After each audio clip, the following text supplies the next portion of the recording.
Good morning kabayan. So today, ang project po na pupuntahan natin is yung Terraza de Lorenza. Dito lang po yan sa City of Calamba. So start po natin ang ating virtual tour dito po sa May Turbina if coming from Calamba para makita po natin yung way papunta doon sa site. So nandito po tayo ngayon sa May Turbina Terminal dito sa May Macdo.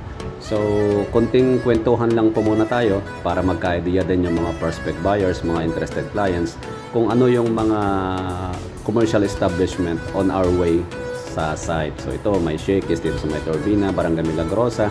Meron din po tayong ibang project dito, yung Olivares na mag-o-open po siya within this year or early next year, yung Olivares Homes, ayan, sa phase 2. And nandito rin po yung isang bagong university dito, sikat din na university, yung NU or National University. Very accessible din po itong university na ito doon sa site natin na pupuntahan. Alright, so dire-diretso lang po tayo. And dadaan din po tayo dito sa may Ayala Greenfields. Ayan po, pagkakaliwa ka doon, papunta po yun ng bypass road. Pagkapunta ka ng LB, Los Baños, or doon sa may Kalawan, or doon sa side ng Rizal. Alright? Madadaanan din po natin sa right side natin yung Carmel Ray. Yan. Yan po yung mga accessible sa site. And dire-diretso lang po tayo. At ito po, Walter Mart Makiling sa left side natin. And sa right side, yan naman po yung Lyceum Calamba. And ayan, sa kaliwa, of course, yan yung Yasaki Torres. Napakatagal ng company yan dito. Napakarami din po empleyado niyan. And dire-diretso lang po tayo. Malapit na po tayo doon sa may Yakult. Ang landmark po natin, mga kabayan, pagpapunta tayo doon sa site is yung Yakult. Pag nakita, yan, yung Ciudad Verde sa kanan, yan ay project po ng Santa Lucia. May mga vacant lots po tayo dyan na ino-offer pag may mga interesado po sa inyo. Ayun, along the highway po siya. Ciudad Verde by Santa Lucia. I-message nyo lang po ako if interest. Ayan, nakita nyo yung Yakult. Pag nakita nyo po yung Yakult, turn left po tayo dito. And ito na po yung papasok. Mga few minutes from here, ay mararating na po natin si Terraza de Lorenza. Okay, so ito po yung talipapa dito sa may Bukanan. Ito na po yung kalsada papunta doon sa Terraza. Okay, so ito po yung maliit na tulay sa may SLEX, patawid ng SLEX. And dire-diretso po tayo. Ayan, makita nyo po yung Mount Makiling. Diyan po tayo pupunta. Parang malayo siya pag tingnan mo sa video, pero malapit lang po yan, kabayan. Ito po yung kalsada. Napakaganda po ng kalsada, hindi gaanong crowded unlike dun sa ibang projects na talagang siksikan. Ayan, ito po yung TR4 or Toll Road 4. Ongoing po yung construction. Yan yung SLEX extension. Ayan po yung Richmond South sa kanan. Project din ni Santa Lucia. So dire-diretso lang po tayo papunta sa Barangay Puting Lupa. Again po, ang project po na ito, kabayan, is located sa Barangay Puting Lupa dito po sa City of Calamba. Puting Lupa means katabi ng Kamaligan, ng Milagrosa, ng Turbina. Malapit lang po siya sa National Highway. So ito po yung daan, napakaluwag and talagang refreshing. May-enjoy mo yung view ng nature, yung green na green talaga yung paligid. And ito po yung project na Terraza de Lorenza na ino-offer natin is katabi lang po siya ng Ayala Greenfield Golf Course. So ayan po. So yung hangin, yung talagang yung environment, yung ambience ay pang-Ayala, kumbaga. Alright po. And nasa paanan lang po siya. Malapit sa paanan ni Mount Makiling. Kaya napakaganda po itong project na ito. Napaka-refreshing, good for retirees or as your vacation house or for young couples na mas prefer nilang tumira, mag-stay sa peaceful and quiet society or community. Alright, so dire-diretso lang po tayo dito. Few minutes away lang, nandun na tayo sa site. Ito po yung madadaanan natin. Napakalinis po, malinis po yung kalsada.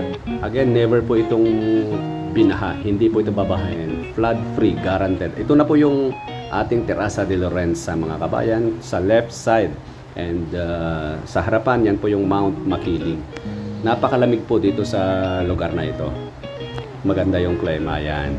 So papasok na po tayo sa gate ni Terraza de Lorenza. Kukunti lang po yung mga units dito. It's more than 100 lang. Kaya ang kagandahan nun, hindi siya hindi gaanong magulo. Tahimik siya. Okay?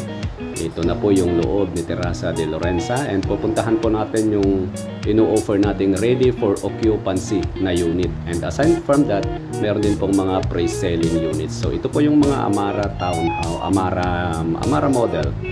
So may mga pre-selling po dyan at may mga RFO units din. So ito yung neighborhood ni Terraza. Napaganda po. Parang ito yung sinasabi nilang Little Baguio ng Calamba. Ayan, napakatahimik, malamig, mataas. Ayan, while accessible naman sa lahat. Malapit sa Walter Mart, malapit sa SM Santo Tomas, SM Calamba. And napasukin po natin yung in-offer nating unit. Ito po ay end unit. Ayan po, malaki, 84 square meter ang lot area and 70 square meter ang floor area. Pasukin po natin. Yan, may tiles na po. Ito na po yung complete finish pag tinurn over. May 60 by 60 na tiles, floor tiles. Ito, may complete na po lahat. May bintana, ayan, may tiles na rin po yung lavabo, yung sink. At ito pong pintuan na ito at patungo sa service area. Ito po yung maging service area natin. Alright, complete finish po ito. Painted walls, may partitions. And ito naman po yung ating toilet and bath. Complete finish na rin po siya with tiles, showers. Ayan. So, akyat naman po tayo sa taas. And ganun din po sa like ground floor, sa first floor. Complete finish din po siya with painted walls, with my partitions.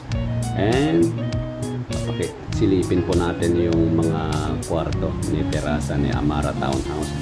Ito po yung room number 1. Ayan. May abang na rin po ng AC doon. Anyway po mga kabayan, pag nag-acquire po, nag-avail po kayo nito, may free AC po tayo. 0.5 HP lang daw po, hindi po split type. Alright? So, yan po yung room number 1. Okay, may maliit na bintana dito para mas maganda yung pasok ng ambient light. Okay, silipin natin yung room number 2. Ayan, complete finish po, may ceiling lahat.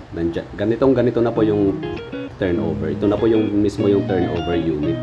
Yan, ang ganda ng view sa labas. Talagang alam mo na malamig din. Yan, kitang-kita yung Mount Makiling.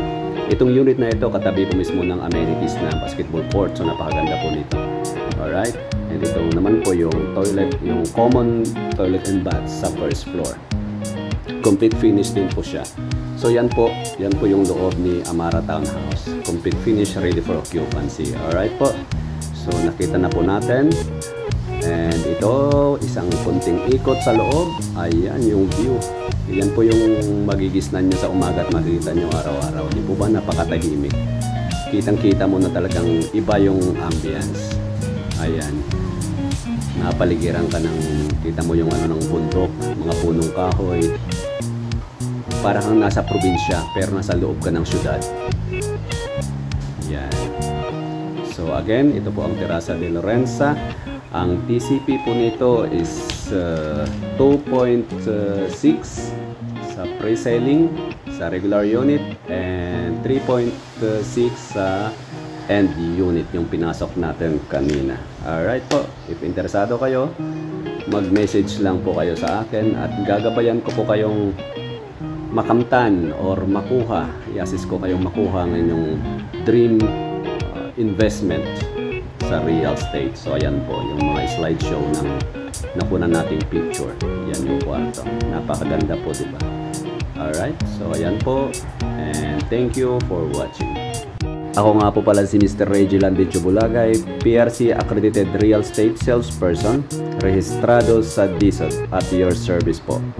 Thank you and again, have a nice day.